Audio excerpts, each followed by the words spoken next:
Olá, tudo bem? Vamos dar continuidade à nossa explanação sobre Roma. Na última aula nós falamos sobre a monarquia romana e sobre a república.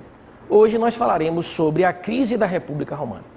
A crise da República ela é causada justamente por conta da expansão.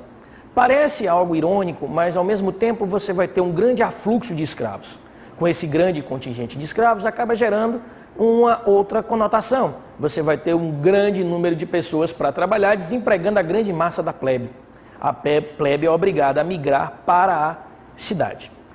A plebe migrando para a cidade ocasionará um inchaço na cidade, um verdadeiro caos social, porque os empregos estavam na zona rural. Não podemos nos esquecer que a estrutura econômica é sempre pautada no trabalho agrícola neste período. Então, os romanos vão tentar desenvolver atividades comerciais, artesanatos, mas a crise econômica ela era vigente, o que vai levando essa plebe desempregada, desesperada, a buscar melhores condições. Como disse anteriormente, algumas leis são criadas para tentar amenizar aí a expansão da plebe ou as revoltas da plebe. É neste momento que Roma vai passar por essas transições, e aí nós vamos ter as fases que vão levar cada vez mais à solidificação do exército. Gradativamente, nós vamos ter as disputas entre patrícios e plebeus por terra, que vai ser vivenciado pelos tribunos da plebe, principalmente pelos irmãos Graco, que desejavam uma ampla reforma agrária.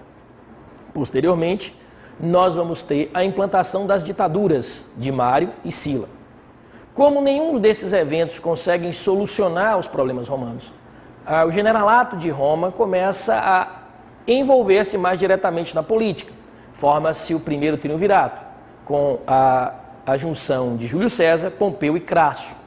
As disputas entre os triúnvaros acabam dando a vitória para Júlio César, que inicia uma fase de concentração política. E Júlio César acaba se tornando o primeiro ditador de Roma. A partir daí, Júlio César implanta uma série de reformas que leva ao desagrado do Senado e ele acaba sendo assassinado. O seu sobrinho, Otávio, juntamente com Lépido e Marco Antônio, estabelece o novo triunvirato, o segundo triunvirato.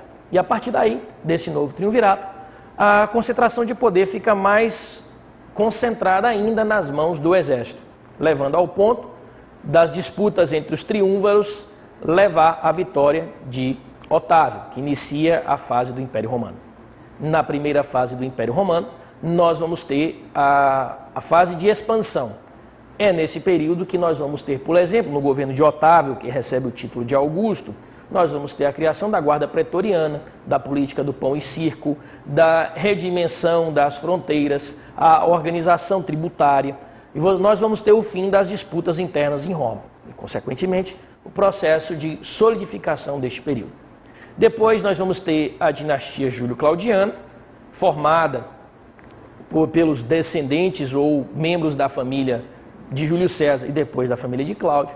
E nessa fase é um período de gastos públicos muito alto, de extrema corrupção e, ao mesmo tempo, um processo de disputa muito acirrada pelo poder que leva à ascensão de imperadores muito rapidamente. Porém, o último desses imperadores seria o imperador Nero, que acaba exagerando nas suas fantasias e no seu processo de corrupção e imposição dos seus pensamentos, levando inclusive a colocar fogo em Roma, culpando os cristãos, iniciando a perseguição à cristandade, e a partir daí nós vamos ter uma fase de instabilidade política até a morte de Nero, com a ascensão dos chefes militares. A partir daí, Roma passa por uma nova fase na sua administração. Na próxima aula, a gente continua a falar sobre a crise do Império Romano.